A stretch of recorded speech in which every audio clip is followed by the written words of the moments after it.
बिस्मिल्लाहिर्रहमानिर्रहीम, अस्सलाम वालेकुम, गुड मॉर्निंग। मैं हूं समर अब्बास। आज जनाब, आज के दिन की सबसे बड़ी और अहम डेवलपमेंट तो जनाब ये होने जा रही है कि इमरान खान और बुशरा बीबी के ख़िलाफ़ इद्दत में निकाह केस का फ़ैसला आज सुनाया जाएगा। इस्लामाबाद के डिस्ट्रिक्ट कोर्ट जो है वो फ़ैसला सुनाएगी। ये फ़ैसला आज से कुछ दिन पहले महफूज किया गया था आज के दिन के लिए। इस केस में फ़ैसला अगर आ जाता है इमरान खान और बुशरा बीबी के हक़ में, तो बुशरा बीबी आज भरी हो जाएंगी। फिर इसके अलावा जनाब बात करेंगे कि एक और अहम मुकदमा इमरान खान के खिलाफ, जिनमें एक नहीं दो दो तीन तीन मुकदमा जो है वो कायम करने की तैयारी हो रही है। मकसद उसका क्या है? ये रेडें आजकल डल रही हैं, नैब जाके छापे मार रही है वेरिया के दफातर के ऊपर। काफ़ी कुछ शुरू हो चुका है, यानी एट अ टाइम कुछ 4-5 चीज़ें जो है वो इमरान खान के खिलाफ शुरू कर दी गई हैं हुकूमत की तरफ से। मकसद इसका क्या है? फ्रस्ट्रेशन किस बात की है, उस पर बात करेंगे। और ये जो इलेक्शन ट्रिब्यूनल ऑर्डिनेंस हुकूमत लेकर आई है, इसे पाकिस्तान तहरीक इंसाफ की KP असम्बली ने मुस्तरद कर दिया है एक रेजोल्यूशन के ज़रिए।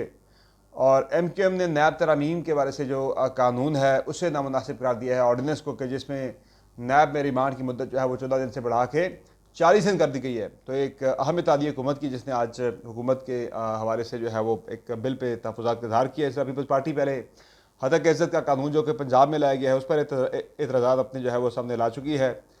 अच्छा, असद कैसर साहब ने एक बड़ा ऐलान किया है खान साहब की रिहाई के हवाले से, और तैरुल कादरी ने अपना रद्द-ए-अमल दिया है। ये जो मियां नवाज शरीफ साहब ने कल उनके हवाले से बात की थी लंदन प्लान को लेकर। और अली अमीन गंडापुर, इस्लामाबाद में ज़ुबान कुछ और थी, KP जाके उन्होंने फिर जो है वो ललकार दिया वफाकी हुकूमत को। ये और कुछ मज़ीद मौज़ूआत हैं, इन पर बात होगी आज की इस वीडियो में। आपसे रिक्वेस्ट है कि आपने अब तक अगर चैनल को सब्सक्राइब नहीं किया हुआ तो सबसे पहले चैनल को सब्सक्राइब ज़रूर करें, बेल आइकन प्रेस करें तमाम वीडियोज़ की नोटिफिकेशन हासिल करने के लिए, और वीडियो को लाइक और शेयर ज़रूर किया करें, और अपना फीडबैक कमेंट सेक्शन में ज़रूर दे दिया करें। अच्छा, सबसे पहले ज़रा बात करते हैं ये जो मामला है नैब की तरफ से कल जो रेड की गई। बल्कि पहले इद्दत में निकाह केस की बात कर लेते हैं, फिर आगे बढ़ते हैं।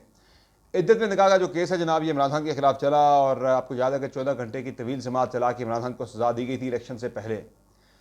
अच्छा, इन सारे केसेस का जो मकसद था, इद्दत में निकाह केस में सज़ा दे दी गई, तोशा खाना वाली सज़ा दे दी गई, साइफ़र की सज़ा दे दी गई कि जी इमरान खान इलेक्शन हार जाएगा, इमरान खान की पार्टी डीमोरलाइज हो जाएगी, इमरान खान को सियासत से बाहर कर देंगे, तहरीक इंसाफ का खात्मा हो जाएगा। वो सारी चीज़ें 8 फरवरी को बैकफायर कर गई। और उसके बाद जनाब फॉर्म 47 का सहारा लेकर इंतखाबी नताइज को तब्दील करना पड़ा, जो कि पाकिस्तान तहरीक इंसाफ के हक़ में आए थे। इंतखाबात फॉर्म 45 के मुताबिक जो असल जो रिजल्ट थे। तो अब वो गेम भी खुली है जनाब के इस्लामाबाद के अंदर ट्रिब्यूनल ने बुलाया हुआ है। कल तो समात नहीं हो सकी थी योम तकबीर की वजह से, तो आज वो आम समात भी है इस्लामाबाद की हल्का NA-48 की। इस पर तो केस ही बड़ा सिंपल है, ओपन एंड शट केस है कि नून लीग का बंदा भी अपने फॉर्म 45 लेकर आएगा, तहरीक इंसाफ वाला भी लेकर आएगा, और एक इंडिपेंडेंट कैंडिडेट मुस्तफ़ा नवाज खोखर भी अपने फॉर्म 45 जमा करवा दिए अदालत के अंदर।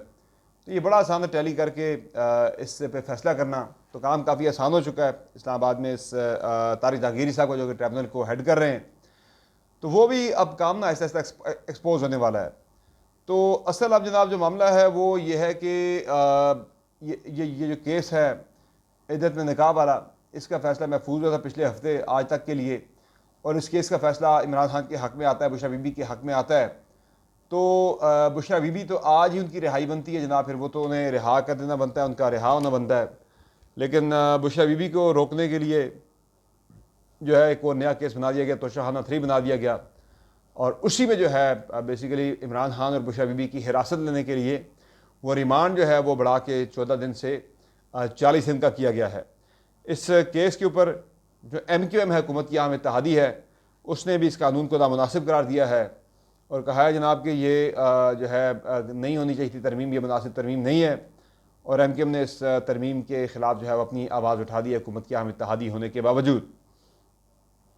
अच्छा, ऊपर ऊपर मैं बात करता इंतखाबी धांधली के वाले से, उस पर भी अभी हो रहा है जनाब के, जो मौजूदा जो जुडिशरी है उसने ज़रा टेक ऑन कर लिया है। मौजूदा जो जुडिशरी है उसकी इस्टेब्लिशमेंट के साथ एक लड़ाई चल रही है, और इस लड़ाई में ज़ाहिर अगर ये फॉर्म 45-47 वाला मामला खुलता है तो ये नून लीग की गवर्नमेंट जो कि सेम पेज पर है उसका तो फिर हो जाना है ऐसी तैसी फिर जानी है जनाब। तो अब हुकूमत ने ये किया जनाब, ये जो इस्लामाबाद के में 3 हल्कों की बात कर रहा हूँ, तारिक जहांगीरी साहब तो जनाब वो सीधे हुए, बाकी कुछ जजेस भी इस्लामाबाद हाई कोर्ट के तो पर्टिकुलरली जो जजेस हैं वो तो सीधे हो गए, वो किसी की बात मानने को तैयार नहीं है, किसी दबाव में आने को तैयार नहीं है, वो ख़त भी लिख चुके हैं ऑलरेडी। तो अब हुकूमत ने जो फैसला किया जनाब कि इलेक्शन ट्रिब्यूनल जो हैं उसमें ऑर्डिनेंस के जरिए तरमीम ला कर रातों रात कि जी जो रिटायर्ड जजेस हैं वो भी रिटायर्ड जुडिशरी से, यानी कि जो रिटायर्ड जजेस हैं वो भी इसका हिस्सा बन सकते हैं ट्रिब्यूनल का, तो उनकी तैनाती भी गवर्नमेंट ने करनी है। तो वो अपनी मर्ज़ी के हैंड पिक जो है वो बंदे ला के ट्रिब्यूनल्स के अंदर फैसले अपने हक में लिए जाएंगे। ये फॉर्म 47 वाला जो हुकूमत के ऊपर एक स्टिग्मा जो है ना, दाग है फॉर्म 45-47 वाला, इस दाग को मिटाने की जनाब अब इस तरह से कोशिश की जाएगी। तो इस कानून के वाले से भी कल खैबर पख्तूनख्वा की असम्बली में एक करारदाद मंजूर की गई है इस कानून के ख़िलाफ़, और इस कानून को मुस्तरद किया गया है और ये करार दिया गया जनाब कि अपनी मर्ज़ी के मुनसफ़ जो हैं वो तैनात करके इंतखाबात के नताइज पर असरअंदाज होने की एक कोशिश की जाएगी। ट्रिब्यूनल्स के अंदर नताइज को बदलने के हवाले से जो 8 फरवरी के बाद जो 9 फरवरी को हुआ था उस पर पर्दा डालने की जनाब ये कोशिश से करार दिया गया है पाकिस्तान तहरीक इंसाफ की तरफ से। अच्छा, अब जब ये सारा कुछ हो गया, इद्दत में कहा केस का फैसला आज आ जाएगा, वो इमरान खान के हक़ में आना है। सैफर केस का फैसला भी विदिन अ वीक आ जाएगा। अब केस जो है वो आज दोबारा से वो केस लिस्ट होगा, आज दोबारा से लगेगा अदालत के अंदर, कोई उसका बेंच वगैरह बनेगा, जो बेंच तो ऑलरेडी बना हुआ है उस बेंच में दोबारा केस लगना है, वो लग जाएगा सैफर का। तो इसका फैसला भी जो है वो अगले चंद दिन के अंदर आ ही जाना है। अच्छा, इसके अलावा जनाब जो मामला है वो कुछ मजीद केसेस बनाने की तैयारी इमरान खान के खिलाफ हो रही है। एक तो आपने कल देखा जनाब कि 190 मिलियन पाउंड केस, इसमें सज़ा देना मुश्किल हो रहा है। उसमें कल बेरिया टाउन के दफातर पर रेड की गई, तो मलिक रियाज ने उस पर काफ़ी लंबा चौड़ा अपना एक रद्द-ए-अमल दिया है ट्वीट करके जनाब के, जो है उन्होंने बड़ा लंबा चौड़ा लिखा जनाब के मौला अली का फरमान है जनाब के, ये जो कुफर का निज़ाम तो चल सकता है, जुल्म का निज़ाम नहीं चल सकता। तो बड़ी डिटेल में उन्होंने बात की। उसका लुबे लुबाब यही है भाई, मलिक रियाज साहब यही कह रहे हैं भाई कि मेरे कारोबार जो है उसमें मुझे नुकसान पहुँचाया जा रहा है। कुछ अर्सा पहले भी मेरी कुछ अहम प्रॉपर्टी जो हैं उनको जो है वो तहवील में ले लिया गया, कब्ज़े में ले लिया गया, मेरी कुछ कंपनियों को, मेरे कुछ प्रोजेक्ट्स को, अभी प्रोजेक्ट्स की फाइलें और सारा उन्होंने बताया जनाब कि 50 लाख तक का मेरा नुकसान किया गया है। कल रेड करके मेरे दफातर के अंदर से रिकॉर्ड जो है वो सोसाइटीज़ का, कुछ अहम प्लॉट्स का, वो जो है वो गायब कर दिया गया है। कुछ बंदे वो कह रहे 7 के करीब जो हैं वो दफातर से हमारे उठा लिए गए हैं। तो उन्होंने अपील भी की है वज़ीर-ए-आज़म से, वज़ीर-ए-आला पंजाब से, कि जनाब मेरे बंदों को जो है वो फौरी तौर पर बाजियाब करवाया जाए, रिहा किया जाए। तो इस पर अब मलिक रियाज तो डट गए भाई। कल रात उनका ट्वीट भी आया था जनाब कि ये सब कुछ जो हो रहा है ये मुझे वादा माफ गवाह बनने के लिए मेरे पे प्रेशर आ रहा है, तो मैं वादा माफ गवाह नहीं बनूंगा, चाहे मेरे साथ जितना जुल्म कर दिया जाए। तो मलिक रियाज बेसिकली इमरान खान के साथ उन्होंने स्टैंड ले लिया हुआ है, इमरान खान के ख़िलाफ़ गवाह बनने से उन्होंने इनकार किया है। तो ये अब इमरान खान के साथ वफा निभाने पे या उनके ख़िलाफ़ जो है वो ना जाने पर उन्हें जो है अब ये रगड़ा सारा लग रहा है। इसके अलावा जो बाकी केसेस हैं वो भी बड़े इंपॉर्टेंट है। एक साफ़ी है जी रईस अहमद, ये GTV के साथ मुंसलिक हैं, इन्होंने एक मुकदमा दर्ज करवाया, इमरान खान के खिलाफ दरखास्त दी है। ये भी बड़ी अजीब बात है जनाब कि हमारे सहाफ़ी दरखास्तें देने लग गए हैं, जिन्हें सहाफ़ी जो है पार्टी बन गए केसेस के अंदर, कि बाकी तो जो लोगों का इस्तेमाल होना समझ में आता है, साफ़ी का इस्तेमाल होना मुझे समझ में बिल्कुल नहीं आया। कि साफ़ी रईस अहमद साहब जो है इन्होंने दरखास्त दी है इमरान खान के खिलाफ अदालत के अंदर, थाने में, कि जी मुकदमा दर्ज किया जाए। और वो ये कहते हैं जनाब कि इमरान खान जो है इन्होंने शेख मुजीब और याह्या खान के दरमियान गद्दारी का तकाबल करवाने वाली जो ट्वीट है उस पर इदारे के खिलाफ नफरत अंगेज़ बयान जो है वो बनाने की प्लानिंग शुरू हो गई। तो उस पर उन्होंने कहा जी कि ये जो साफ़ी रईस अहमद साहब वो ये कहते हैं कि अडियाला जेल में मेरी आंखों के सामने, अब वो लिखते हैं, वो बताते हैं जनाब रईस अहमद साहब कि मैंने अडियाला जेल में समात के दौरान देखा, ये बेसिकली जाते भी रहे अडियाला जेल में कवर करने के लिए एक्सप्रेस की तरफ से, गालिबन ये मेरे से एक्सप्रेस में होते हैं आजकल, पिछले से GTV के साथ ये अटैच थे। कहते हैं मैंने जेल में समात के दौरान देखा, वहाँ इमरान खान, बैरिस्टर गौहर और दूसरे लोगों ने मीटिंग की, साजिश तैयार की और बाहर आकर मीडिया पर इदारों की तस्दीक की। सहाफ़ी की दरख्वास्त पर इमरान खान के खिलाफ संगीन केसेस की तैयारी जो है वो अडियाला जेल में समात की कवरेज करने वाले साफ़ी रईस अहमद ने अपनी दरख्वास्त में हुकूमत से जनाब ये मुतालबा कर दिया कि इमरान खान के खिलाफ मुकदमा दर्ज किया जाए। तो अब ये मुकदमा हो जाएगा। फिर एक और केस है जनाब, वो जो तोशाखाना 3 है वो उसकी तैयारी हो रही है। फिर पंजाब की जो हुकूमत है जनाब वो तैयारी कर रही है इमरान खान के खिलाफ एक केस की जनाब कि ये जो इमरान खान ने जेल से बयानात दिए हैं वो उसमें 11 मतलब कौमी सलामती की खिलाफ वर्जी कर दी इमरान खान ने, तो उन पर केस करना बनता है। अब एक तैयारी वहाँ से हो रही है, यानी एक के बाद एक केस, पहले केसेस जो है उनमें भरी हो रहा है बंदा और नई केसेस जो है वो बनाने की तैयारी हो रही है। सिर्फ मकसद है कि जेल में रखा जाए।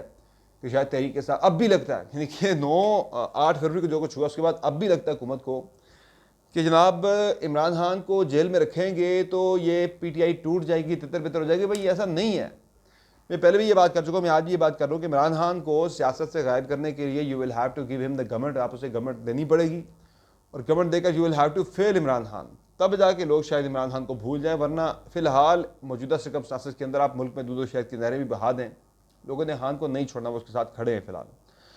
अच्छा, एक को कल मेरे नवाज शरीफ ने कल बड़ी तकरीर की थी जनाब कि, अच्छा ये इमरान खान की रिहाई की बात पहले कर रहे थे कि वो उसमें असद कैसर साहब ये कह रहे हैं जनाब कि उन्होंने कल खिताब किया स्वाभी में, उन्होंने कहा जी कि इमरान खान जो है वो जेल में बंद हैं, हम उन्हें रिहा करवाएंगे।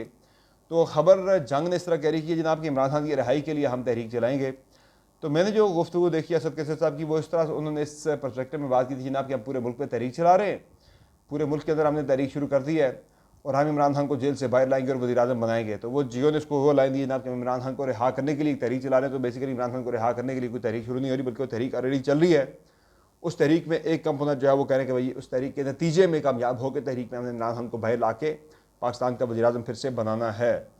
तो बाकी इसके अलावा जनाब कल जो मियां नवाज शरीफ ने तकरीर की थी, उन्होंने ताहिर अल कादरी का जिक्र किया, बाकी लोगों का साकिब निसार का जिक्र किया। तो साबिक चीफ जस्टिस साकिब निसार साहब ने तो अपने हवाले से होने वाले कमेंट पर उनसे जब राय मांगी गई है तो उन्होंने राय देने से इनकार कर दिया। उन्होंने कहा जी मैं मियां नवाज शरीफ की किसी बात के ऊपर जवाब नहीं दूंगा। ताहम ताहिर अल कादरी साहब जो हैं उन्होंने अपना रद्द-ए-अमल दिया है, और ताहिर अल कादरी साहब का जनाब ये कहना है कि ना मेरी मुलाकात कभी जनरल ज़हीरुल इस्लाम के साथ हुई है, कभी मेरी उनसे मुलाकात या बातचीत नहीं हुई। एक मरतबा कहते जब मैं आर्मी चीफ से मिला था, वो कह रहे मैं सबके सामने गया था उनसे मुलाकात करने के लिए, उस वक्त वो ये कहते हैं जनाब कि वहाँ पर ज़हीरुल इस्लाम मौजूद थे, बाकी इसके अलावा मेरी ज़हीरुल इस्लाम के साथ कभी कोई मुलाकात नहीं थी। लंदन प्लान की जो बात हो रही, ना कोई ऐसा प्लान बना, ना मैं वहाँ पर किसी के पास जाके बैठा। तो ये सारी वो कह रहे हैं कि मन गलत बातें मियां नवाज शरीफ की तरफ से की गई है। कल यारवाई पर गुफ्तगू करते हुए ताहिर अल कादरी साहब ने रद्द-ए-अमल अपना जारी किया है मियां नवाज शरीफ की तरफ से उन पर लंदन प्लान में शरीक होने के इल्ज़ाम के हवाले से। अच्छा, इसके अलावा जनाब गंडापुर साहब जो है वो अब फिर उन्होंने एक दबंग बयान दे दिया। उन्होंने कहा जी हम आज़ादी की तहरीक जो हमने शुरू कर दी है और हम इस तरह आज़ादी लेंगे कि जिस तरह गोरों से यानी कि अंग्रेज़ों से जो है वो हमारे आबा अजदाद ने आज़ादी ली थी, इस तरह हम भी आज़ादी लेंगे। तो किससे आज़ादी लेना चाह रहे गंडापुर साहब, मुझे इस बात की समझ नहीं आई कि वो इस्लामाबाद तो आते हैं जनाब जब, तो फिर वो मोहसिन नकवी साहब के दफातर में जाके बैठ के मुलाकातें करते हैं, और जब वो KP जाते हैं पेशावर, वहाँ से बैठ के वो फिर इस तरह के दबंग बयान देना शुरू करते हैं। लगता है कि he is playing to the galleries, बाकी और कुछ भी नहीं है। और एक वो ब्रिज का रोल तो प्ले कर रहे हैं already between establishment and Imran Khan, via Mohsin Naqvi वो ये रोल प्ले कर रहे हैं। तो देखते हैं कि वो किस तरह से अपने लीडर के लिए स्पेस जो है वो पैदा कर पाते हैं या नहीं पैदा कर पाते हैं। कि वो स्पेस पैदा करने का जो रूट वो बताएं, वो इमरान खान मानते हैं या नहीं मानते, वो इस पर कुछ हतमी बात नहीं की जा सकती। लेकिन मुझे ये लगता है जनाब कि इमरान खान किसी किस्म का समझौता या बातचीत जो है वो नहीं करेंगे। आज जब हम बात कर रहे हैं आपसे, मैं मुखातिब हूँ, आज चीज़ें जिस नहज पर पहुँच चुकी हैं, फ़िलहाल कोई किसी के साथ बातचीत करने के लिए, कोई किसी को कोई इंगेज करने के लिए तैयार नहीं है। हाँ, एक रियासत में की तरफ से एक अटैम्प्ट ज़रूर है, एक आखिरी कोशिश ज़रूर हो रही है कि इमरान खान को बातचीत पर मजबूर कर लिया जाए। और ये सारी चीज़ें आप देख रहे हैं जो हो रहा है इतना कुछ बैक टू बैक, वो इसीलिए कि इमरान खान को बता दिया जाए, ये रियलाइज़ करवाया जाए कि भाई साहब डील कर लें, वरना अगले कुछ साल 1.5-2 साल जो है वो जेल में ही आपने सड़ना है। इस तरह से एक के बाद एक केस, वो साफ़ी की दरख्वास्त पे, रईस अहमद की दरख्वास्त पे मुकदमा दायर करने की बात हो रही है। ये पंजाब हुकूमत जो है वो जेल से वायलेशन का केस बना रही है। और उसके अलावा जनाब जो बाकी केसेस हैं इमरान खान के ख़िलाफ़ वो बन रहे हैं काफ़ी सारे। तो मकसद यही है जनाब के बंदे को जेल में ही रखें, बंदा बाहर ना आए। और ये भी कहा जा रहा है कि अगर आपको बाहर हम लेकर आते हैं, हम अगर लेकर आते हैं डील के तहत, तो फिर आपने अगले 1.5 साल खामोश बैठना है। तो मुझे नहीं लगता इमरान खान खामोश होकर घर पे बैठ जाए, ना वो डील करेगा पहले, ना वो डील करेगा। और अगर बाहर आ भी जाते हैं तो उन्होंने आकर किसी किस्म का जो है वो समझौता नहीं करना। जितना मैं उन्हें जानता हूँ, मुझे इतना पता है जनाब कि ऐसी कोई चीज़ जो है वो नहीं होने जा रही, मुफाहमत या ऐसा कोई समझौता नहीं होने जा रहा। तो फिलहाल ये लड़ाई का जो माहौल है, एक जो तलखी का माहौल है सियासत के अंदर, वो आपको मज़ीद बढ़ता हुआ नज़र आएगा। कल अहम मामला है, कल अहम केस है, कल इमरान खान की पेशी है जनाब सुप्रीम कोर्ट ऑफ पाकिस्तान में नैब तरमीम केस के अंदर। और उसमें इमरान खान जो है वो वीडियो लिंक पर फ़िलहाल शरीक हो रहे हैं डयाला जेल के अंदर से। और ख़ान साहब ने इस अहम तरीन समात को अपने लिए एक मैच से तशबीह दी है कि जनाब मेरा मैच है 30 तारीख को, देखते हैं कि पहले पेश तो नहीं किया जाएगा ऑब्वियसली, वीडियो लिंक के ज़रिए ही होगा। वीडियो लिंक के ज़रिए अगर होता भी है तो वो टेलीविजन्स के ऊपर या यूट्यूब के ऊपर सुप्रीम कोर्ट ऑफ पाकिस्तान के अकाउंट पे वो उसकी स्ट्रीमिंग होगी लाइव या नहीं होगी। इसमें मैं आपको आज बताता हूँ जनाब कि मुझे नहीं लगता कि स्ट्रीमिंग की जाए। और बस उसी तरह से जनाब आएंगे, टिकट शिकर ही आएंगे, वो चलने, स्ट्रीमिंग वगैरह नहीं होगी। बाकी अदालती केसेस की जो कार्रवाई, इस खास पर्टिकुलर केस की कवरेज रोकने के लिए जनाब वो फैसला पेमरा का आया था सामने जनाब कि आप अदालती केसेस को आप रिपोर्ट नहीं कर सकते। तो वो भी Sindh high court, Punjab high court ने मुस्तरद कर दी है। नैब के इस कानून को फ़िलहाल यानी नैब की इस पेमरा के इस ऑर्डर को जो है फ़िलहाल होल्ड कर दिया गया है। इससे फ़िलहाल इस पर जो होता है ना कि इस पर जो लिया जाता है स्टे कर दिया गया है और इससे मज़ीद जवाब मांगे गए, लेकिन फ़िलहाल सहाफ़ी जो है वो अदालती कार्रवाई को रिपोर्ट कर सकते हैं। तो ये जो खान साहब की कल पेशी है सुप्रीम कोर्ट ऑफ पाकिस्तान में, उसकी भरपूर कवरेज होगी। आज की वीडियो में इतना, इजाज़त दीजिए, अल्लाह हाफ़िज़।